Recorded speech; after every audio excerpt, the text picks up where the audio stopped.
So early in the chapter we saw that C# has nice names for variable types, and then they have far more precise names. The system type names are the ones that are mutually compatible with other .NET programming languages besides C#. So if you feel like using capital U int32 to represent an unsigned int, then feel free. On the other hand, you can just use the more traditional names. These are all names that pretty much come straight from C++, and you'll see them also in Java, pretty much, except Java does not support the idea of unsigned integers. The idea behind an unsigned number is that a signed number, the first bit of all the bytes, like if you have a 4-byte value, the first bit of them is dedicated to controlling whether it's a positive or a negative number. And since that uses up a bit of your information, then you can't count quite as high as if you were able to use all the bits. So the maximum value of a signed integer, where the first bit is used to either indicate positive or negative, is about 2 billion. But by making it unsigned, you can get it to 4 billion. The price is that you can't have negative numbers.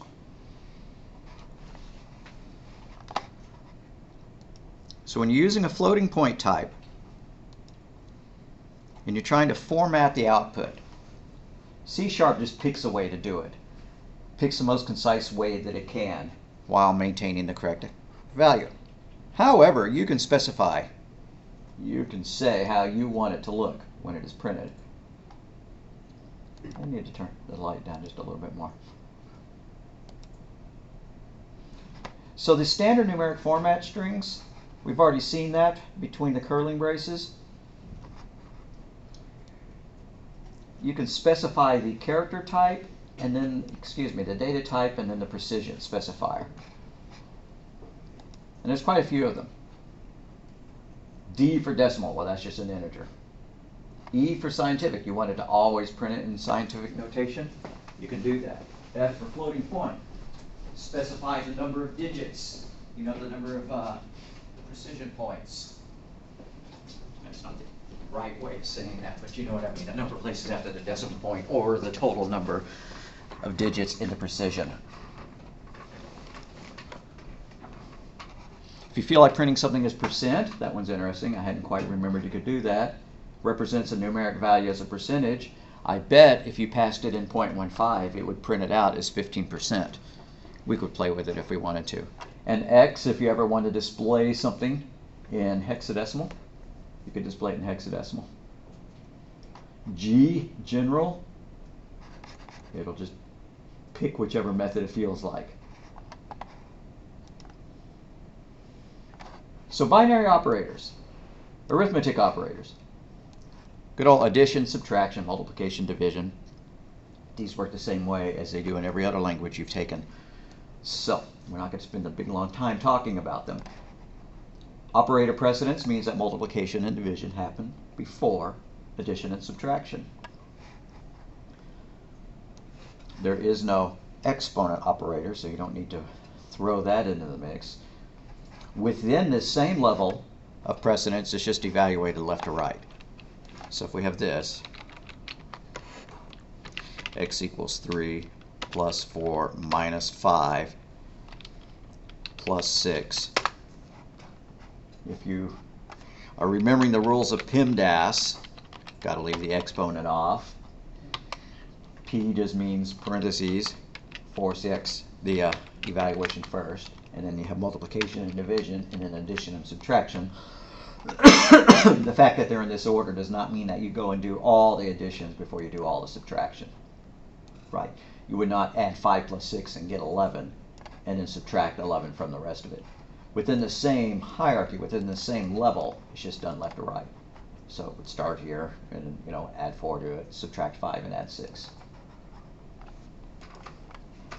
So multiplication and division have higher operator precedence than addition and subtraction. Now I said I wasn't going to talk a lot about that, but operator precedence C#, if you go and Google that up, you're going to see a big, long chart of precedence. Or so I said. Oh, if I type it credence, it doesn't work. Precedence.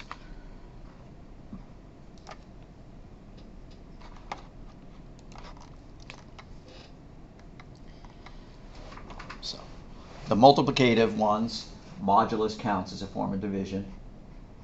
And then the additive ones, the subtraction and the addition. However, there are others. Shift values left to right. Checking equality. Never really thought about whether equality has precedence over doing an and or under doing an and so on. But they do. The AND operator has higher precedence than the OR operator for reasons that we'll talk about it after a certain point. And we can just see that usually you don't really care that relational operators, have a higher precedence than bitwise OR and stuff like that. Quite often you will, arrange these things in such a fashion that some calculations will be done first before you check their equality, right? Our goal is to not write the longest equality statement possible and to do all the bitwise anding and shifting and stuff like that all at the same time. Oh, I'm getting an itch to veer into what bitwise and OR and shifting do. Maybe we can wait on that though. So multiplication, division, and modulus.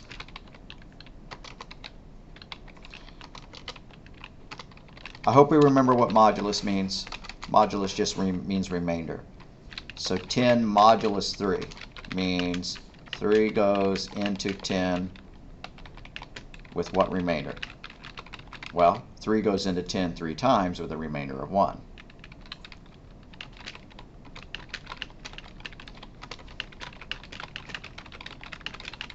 So if you have 12 modulus 3, 3 goes into 12 4 times with what remainder?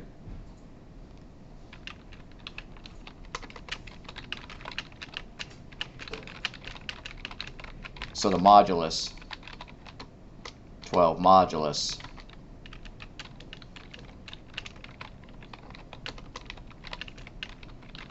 equals 0.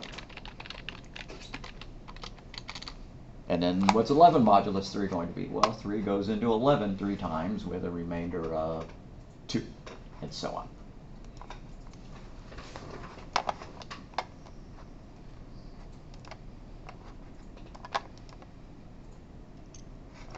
So multiplication, division, and remainder always take place prior to the addition and subtraction, but you can override the normal operator precedence with parentheses. If we needed to, we could have gone up here and put in parentheses there to force that to happen first, if we needed to. It's never wrong to use parentheses, even if, strictly speaking, they're not necessary, just to improve the clarity of your expression.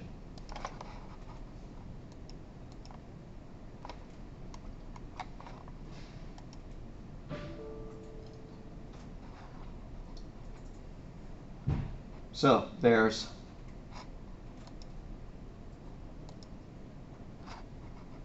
this is certainly an odd one to throw at this particular point. There is something known as the unary operator. Everything else we've been talking about is the so-called binary operator. Why? Because it takes 2 operands. Here the operand is a percent sign, and the operator is percent, and so the operands are 10 and 3. Here the operator is addition, so its operands are 3 and 4. Here the equal sign is the operator, so the operand is all the values over here, the result of that expression in that one. So everything has 2 operands, except for the minus sign in this particular context, right? Minus 1 means take 1 and make it negative. So in that case, the minus is called the unary operator. Which is kind of a weird way to think about it, right? If you do that, though, the one closest to the 3 flips it, makes it -3, and then this subtracts that -3 from 3. On the other hand, if you do this, it's not a unary operator. I'm not quite sure how it knows the difference, honestly. But we always think in terms of the negative sign as being just part of the number, right? Like it was written like that. Then there's also known as the decrement operator. Decrement and increment. Decrement will remove one from a value, like x minus minus is the same thing as x equals x minus 1. X plus plus is the same as x plus equals 1. Another data type, the Boolean variable, can only be true and false. Some people call it a flag. You're setting up a value so that you can check it later. You know, is freezing equals something like this.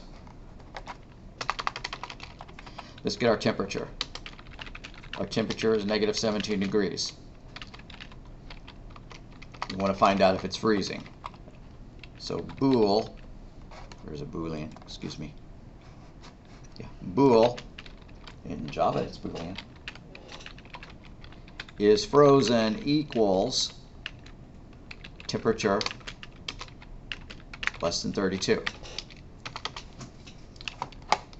This variable will contain true if this expression is true. It will contain false if this expression is false. In this case, temperature is in fact less than 32, so is frozen will equal true. And then you could do this. If is frozen, then you could console.write line some kind of message, right? Or whatever. So Boolean variables hold true or false. So people call them flags. You can store values in them so that they can be evaluated later. Sure, why didn't you just put this expression right inside here? We could have put our expression right there. But this expression may have been much longer than just that, right? There may be a lot of calculations going on to whether something's frozen or not. Because in real life, whether something's frozen or not depends upon its composition, its chemical composition, the current pressure, right? Different chemicals at different vapor pressures at different temperatures, right? It could be, you know, fairly complex to figure out if something is frozen or not. So it might be a function call, and you would not want to just try to put a simple, you know, calculation here every single time that you needed to respond to it. But you can set it as a flag as the results of the complex calculation, and then you can drive your further behavior from that.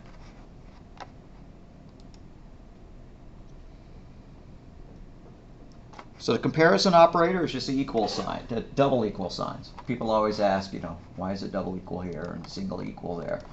If you're doing x equals 3, in that case equal is the assignment operator. If you do x equals 3, equal is the comparison operator. In some compilers, some languages, that is a valid statement. It's not a syntax error. In the Java programming language, it's a syntax error. I don't recall whether it is in C# or not. So as soon as I launch Visual Studio, I'm going to check to find out.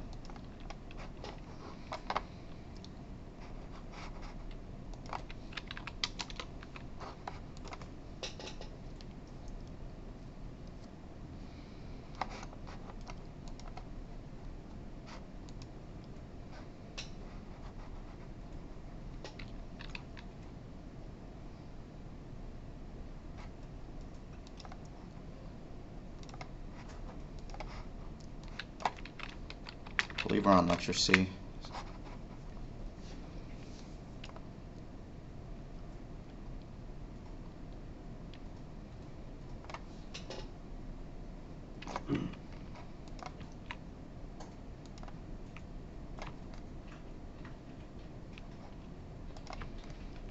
So one use of a Boolean variable is to use the try-parse method.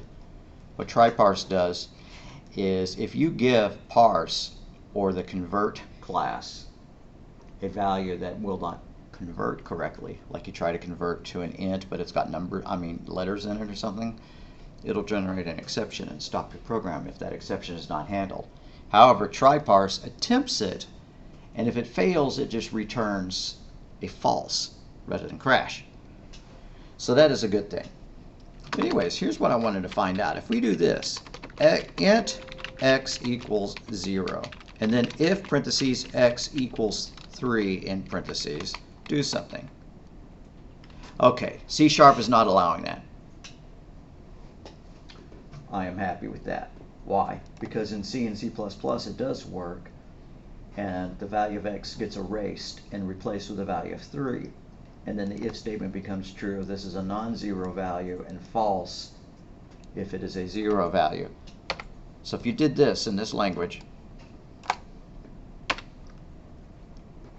then by the time it was done evaluating it, by the time we got down here, x would now equal 0, got erased and replaced with 0. So that's just bad syntax. I'm going to delete that. There's really no reason to carry that around. But that's the difference between the assignment operator, single equal, and the comparison operator, double equal. And you could do something like this. No, you can't. Good. You would have to store the result of that in a Boolean value, or put it inside of a while or an if in order to make sense of that. Right, so bool LTF for less than 5 equals that. There we go. Now we can check the value of LT5, less than 5, to see whether, no, wait, that's equals, not less than. Okay, so I'm going to change that condition there. Now we have checked to see if x is less than 5, and if it is, then LT5 will be set to true, otherwise it will be set to false.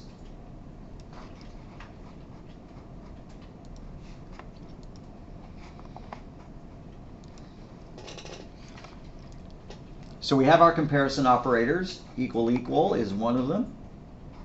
Exclamation mark equal is another one, not equal to. And then we have our arithmetic comparison operators, less than, greater than, less than or equal to, or greater than or equal to. Equal, equal, and not equal to are not exclusive to the arithmetic domain, but the rest of these pretty much I would think are. And so writing an application, value is equal to 4, Boolean is 6 more equals 6 greater than value. And yeah, 6 is greater than our value, so is 6 more becomes true.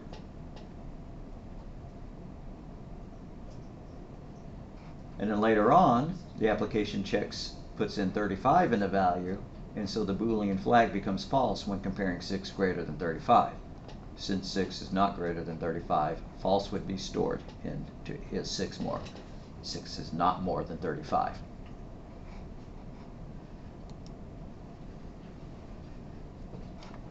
So type conversions. If you do something like this,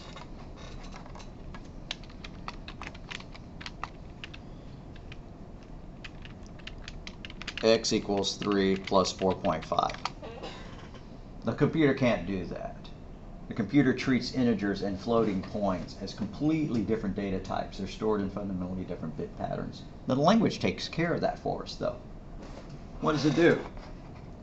It looks at the less precise data type, the lower hierarchy data type, the one that's least, and we'll come up with a term for it on the slide, I'm sure, and converts it to the higher type. Out of ints and doubles, this is the lesser type because it cannot hold decimal points. It is a smaller data type because a double occupies 8 bytes and an int occupies 4. So in order for the addition to happen, they have to be of the same type. So the 3 will be converted in the computer's RAM by the compiler. The compiler will write code that converts whatever this value is to a double so that those two things could then be added together. If you try to convert it the other way, or if the computer tried to convert it the other way, if it tried to make them both an int, well, what would happen to 4.5 if it was turned into an int? Ints can only be whole numbers. So at 0.5 it'd have to be discarded, or maybe rounding up or something. There's no way for it to effectively handle that.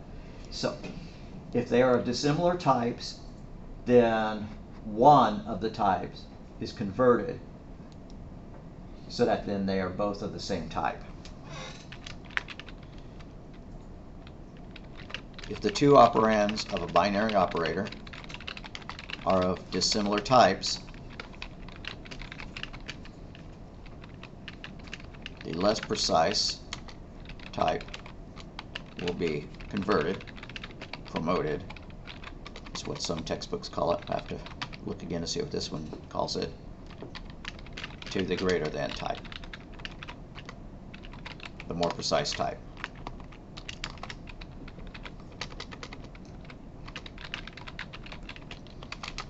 So in 3 plus 4.5, 3 is an int, 4.5 is a double. For the math to work, the 3 has to be converted to a double. And we don't care. We don't have to change the code in order for that to happen. It just happens for us. Division we have to be careful about, though. You get dramatically different results whether you're doing integer division or floating point division. What do I mean by that? If we do x is equal to a divided by b,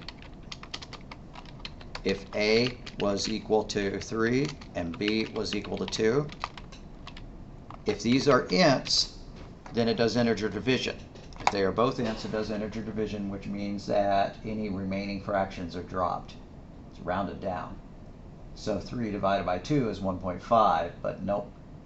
If they are both ints, can't have 1.5, so gets so-called truncated. The fractional amount is dropped, and so 3 divided by 2 is just equal to 1. So we would not want to store both of these values in ints if we wanted that math to work. Now we could modify this expression to force one of these things to be a double, if we so chose. It doesn't really matter what's on this side of the equation, because this all happens without checking to see what's on the other side of the equal sign. It's not like it goes, oh, we're going to be storing this into a double, well, I better do my math this way. Instead, everything on the left-hand side of the equal sign, on the right-hand side of the equal sign happens first without any forewarning about what it's going to be stored in.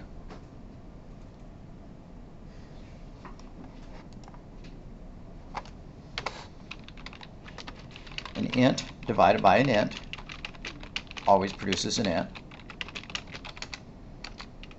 If you want to prevent that, you could cast one of them to a double. Something like this. Double x is equal to a divided by double b. Something like that.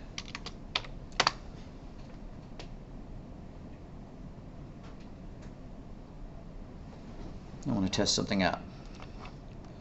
I feel like playing with that right here. Int x equals 3, int y equals 2. And let's write out the result of x divided by y. Oh, I already had defined x as something. Okay, a and b. Int a is equal to b, int a is equal to 3, b is equal to 2. Let's do console dot right line parentheses quote curly brace for the placeholder 0 in curly brace, comma, a divided by b. We're just going to find out what 3 divided by 2 is, and we're going to find out it's not 1.5. I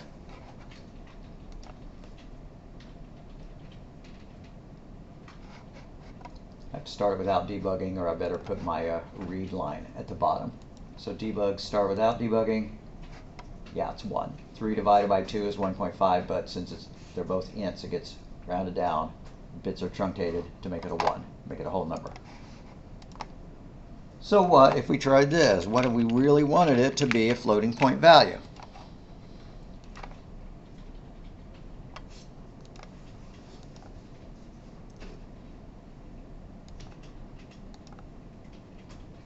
In that case, one of the values is converted to a float.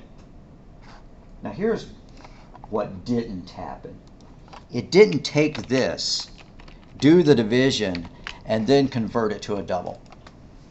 We've already seen that a divided by b, when they're both integers, 3 divided by 2 is 1. And then if we converted it to a double, it would still be 1. It'd just be 1.0.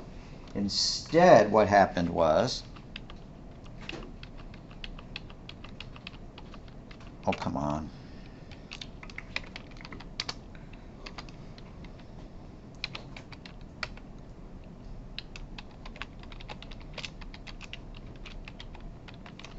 The way it was treated was not like that, where this was grouped. I mean, if we did that, let's watch what happens. It's just going to print 1.0 again. I really need to put my read line at the bottom. Console.read line. Parentheses in parentheses. Let's go. All right. It's still 1. The math was done. 3 divided by 2 when they're both integers is 1. Yeah, convert it to a double. It doesn't matter. It's still a 1. So when we had that double there to try to cast it, what it did is it converted a to a double, and then it did the division. And so we had a floating point number here being divided by an int. And that's fine. No longer are we doing integer division because one of the operands is not an int. So in that case, it behaves and it gives us a floating point answer, which is why we saw 1.5. It treated it as though it were grouped like that. Honestly, I'd be real tempted to just write it like that to make it real clear what's going on. This is called casting. We are taking the value of a and we're turning it in to the data type specified there. In Python, you cast things in a different fashion, right? You would do, x equals, double parentheses a, something like that. You had a function called double, and then you passed it the value that you wanted it to convert, and it would return it. And C++ actually supports that syntax as well. I do not recall if C# does. Let's find out. We're going to take double. Nope. Okay. Didn't think so. Java does not either, so it does not surprise me that C# does not support that function syntax for casting.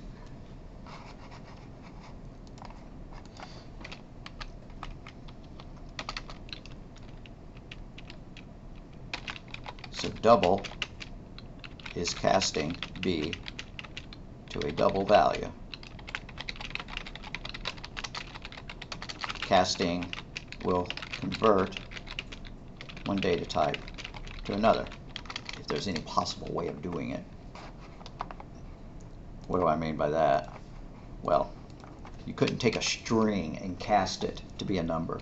If I do this, string s is equal to 1, 2, 3, and then I try to cast that to a number, x equals the int version of s, doesn't work. Casting just means taking one numeric format and changing it into another numeric format. You can't take a non-numeric format and cast it. You'd have to use convert or parse or try parse in order to get that to work. And now is as good as much time as any to actually mention try parse. Since it's not in the textbook, I'm going to Google it to make sure I have the syntax correct.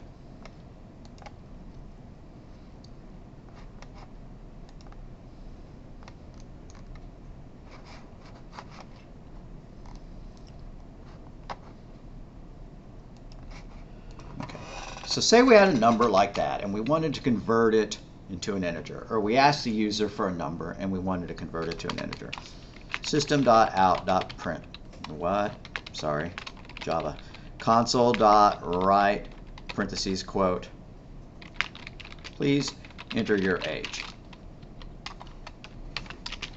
And now we're going to let them type in their age. S equals console.readline. Parentheses in parentheses. And down here at the bottom, yeah, I still have this read line here just to stop the program from running so that I can press the green arrow and it doesn't close the window. Make sure that works. Okay. Now in order to do math on it, I'm going to have to convert it. One of my minor things I dislike about C# is the lack of functions to do this conversion. lack of input functions that'll do this. They make us do it ourselves, but that's okay. We've seen a couple ways of doing this. We could do this, x equals convert dot to int 32, and take s as our argument for that. And now x will equal whatever we specified. Right? I typed in 32. When we print it out, if we print out x, hopefully it'll say 32. What if I type in something invalid? 32.5. We get an exception. Invalid format, because since it's an integer and int 32, can't do that. You could convert it into a float and then cast it to an int if that's really, really, really what you wanted to do. But it still wouldn't work perfectly, because what if they typed in something that wasn't a number at all, right? Or it had 2 decimal points, had letters in it, something, you know. What is your age? Well, my age is a ... It's not going to be able to handle that. It's going to crash the program. Now we could use exception handling, which we haven't learned about yet, in order to capture that. But instead, we're going to use try parse. We've already seen parsing, where we did something like this. So that's one way of doing a conversion. It's not the safest way. You can also do this. X equals int 32 dot try parse, parentheses. And what happens is you actually get a Boolean variable back. So I need to write this in a slightly different fashion. I'm going to do bool space OK equals, bless you, 32 int 32 dot try parse, and I want to pass in s, and I want my result to be stored into x, or maybe a new variable called age. Let's do that. Let's create a new variable called age.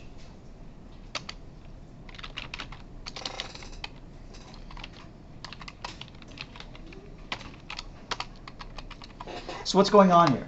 Well, we haven't seen this out keyword yet. What out does is it indicates that this is a reference that this function is actually allowed to change. Without the out keyword, this function would not be able to change the value. For now, just take it on faith that if you follow this syntax, when we're done, age will equal whatever the user typed in if the conversion works. But if the conversion doesn't work, then OK will be set to false. Something like this. If OK, in parentheses, console.writeLine, parentheses, quote, age equals placeholder 0 into placeholder, comma, age. But if it didn't work, else console.writeLine, parentheses, bad input, because they typed in something that was not an integer.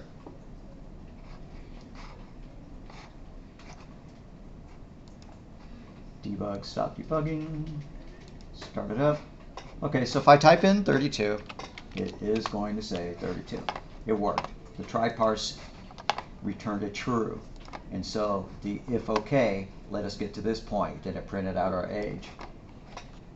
If I run it again, please enter your age, 32.5, bad input. So, wouldn't it be nice if we let them type in a good value, right? If it was bad input, if we kept looping until we got good input. Well, we could put that in a loop. So we might want to do something like this.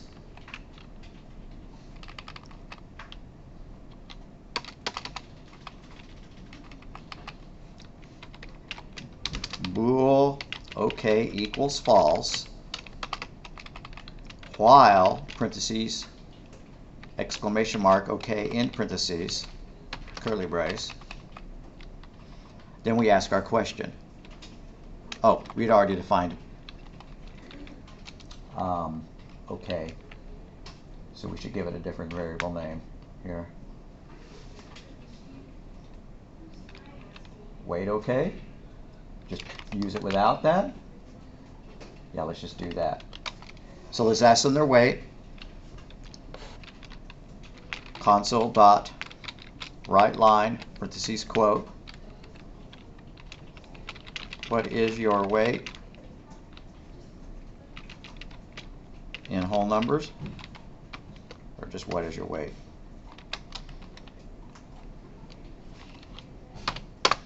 I guess they'll figure out pretty soon not to type it in with a decimal point. We ought to tell them to begin with. So console.WriteLine, what is your weight?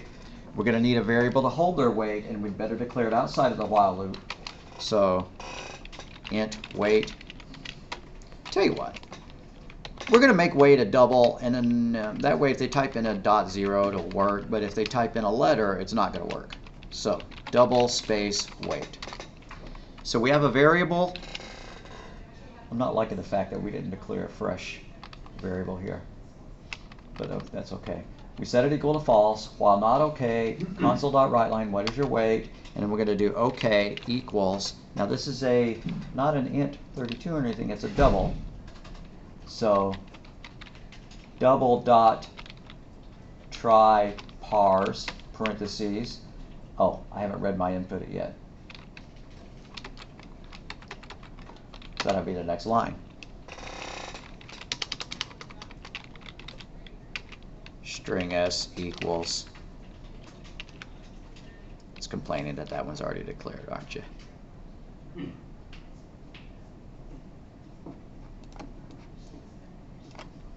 The laws for what Java and C++ and C# will allow. Let's call it s weight for string weight. So string s weight. S-W-E-G-H-T. And then let's get our input. S weight equals console dot readline, parentheses in parentheses. Now we need to parse it. Okay equals double. Why double? Because that's our data type that we're trying to convert to. Dot try parse parentheses s weight comma okay in parentheses, and I forgot the out keyword, so it's not letting it show up as a non-error yet. Now it should work, right? You're going to make all my errors go away, please?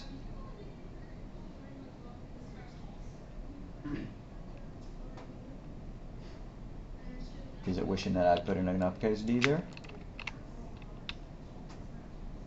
Oh, for Pete's sake, what's it done?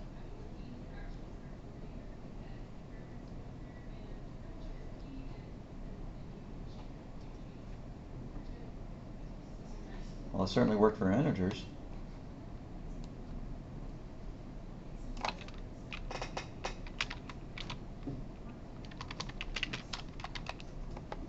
Mine shows okay, it's false. That's why it's not.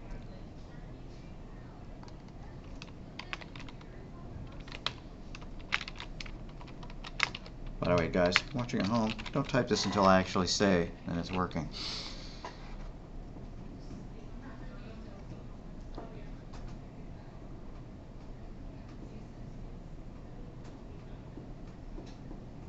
Okay, I'm sorry, Dustin. Did you spot the problem and I'm not seeing it? Oh, that's not what goes there. What goes there is the value that we're trying to fill in. Wait.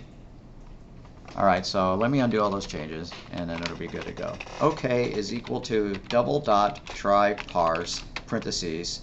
Our string name is sweight, and the value that we're trying to store it in, that's going to be passed out space weight. But if they type in something bad, we need to warn them that it was an invalid format, so we're going to check. So if parentheses exclamation mark okay, if they gave us some bad input, we're going to tell them that the conversion failed. Console.WriteLine parentheses invalid numeric input period end quote in parentheses. So yeah, it took several more statements here than it would have if we just asked them for the value and then used convert to get it in. So if you're trying to write code as fast as possible, are you going to do it this way? No, but this way it's far more safe. It's far more bulletproof. If we run it, enter your age.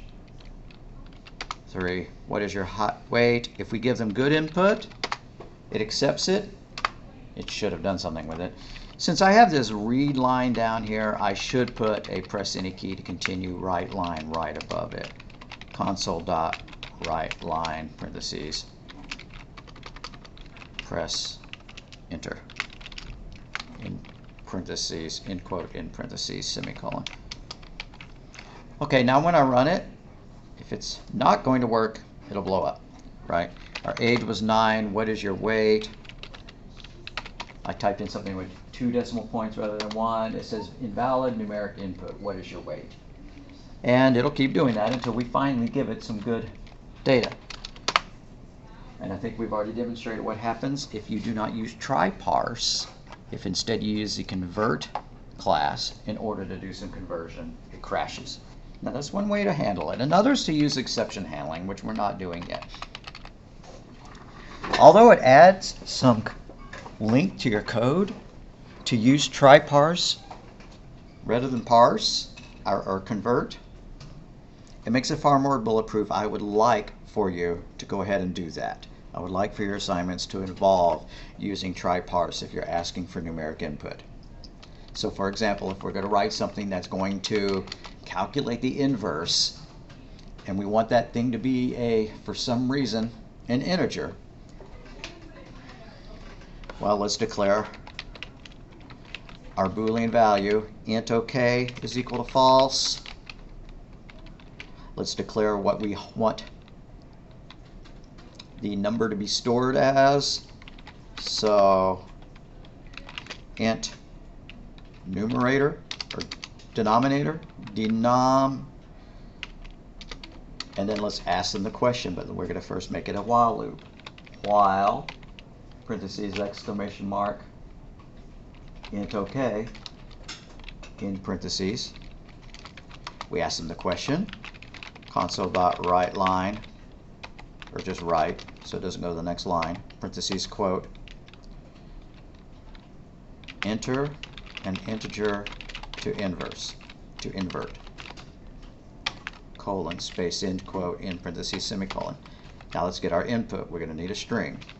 String SINT for integer equals console.readline, parentheses, in parentheses, semicolon. Now we have to call try parse. Int OK equals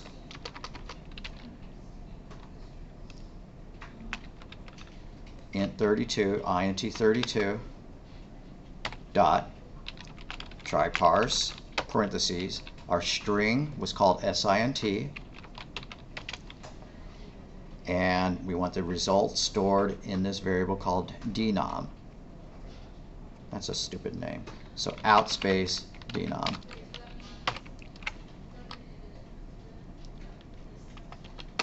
And then if it's a bad value, we need to tell them.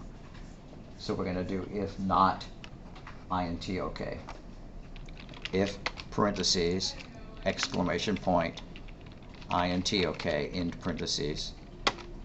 That means that we had bad format, and we're going to tell them so. Console.write line, parentheses, quote, whole numbers only, comma, please, end quote, in parentheses, semicolon. Now by the time we get to this point, we have a good number. So we can use it. Double inverse equals 1.0 divided by the denominator they typed in. Ooh, look at that. Why am I getting all these underlines? Oh, they went away. Use of unassigned local variable denom. It thinks that denom might not have a value by the time it gets here.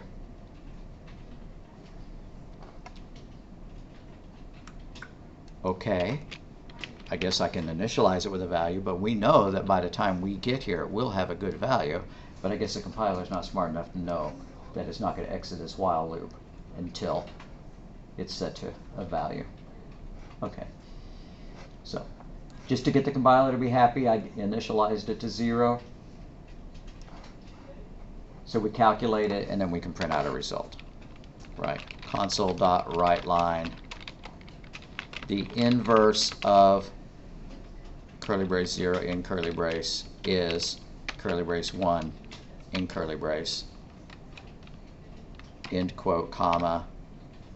The denom is the number that we were taking the inverse of, and the result of the calculation is inverse, in parentheses, semicolon.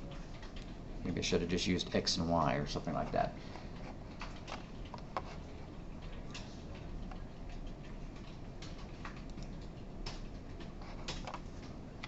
Please enter your age, whatever. What is your weight, whatever. Please enter an integer to invert, 5.5. Whole numbers only, please.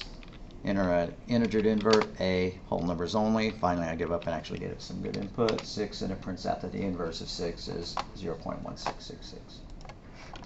Okay. What your homework is going to be to get practice using try-parse. We've already had homework that asked for numeric input.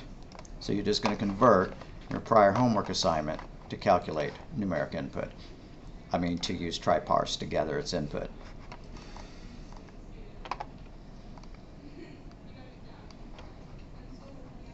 So homework 2, refresh my memory, make sure that it's actually appropriate, was to write a program that, oh, it doesn't even ask for, okay, part C. Oh, great, I've already answered part C. Alrighty, alright, so we got to make it a little bit different. I was just going to say redo homework 2, you know, with try-parse, but we've already given the example.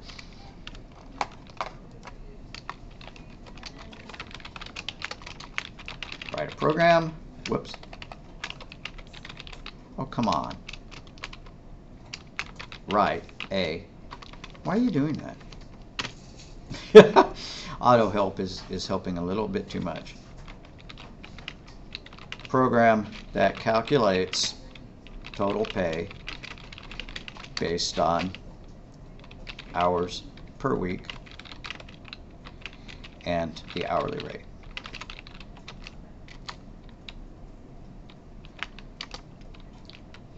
Use try-parse and loops to make sure that the program will not crash on invalid data.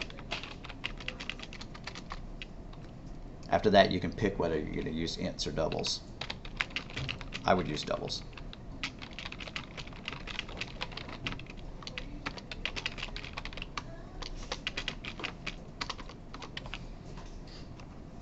It's crazy.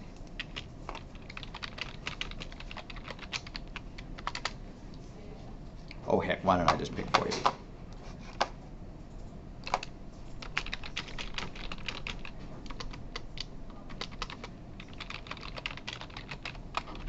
Okay, make your numeric variables doubles.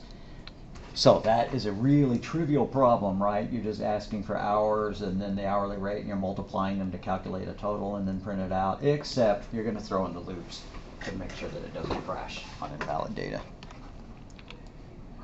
That makes sense?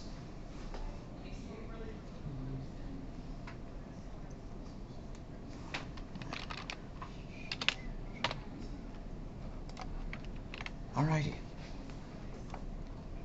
There should be a Dropbox C already created.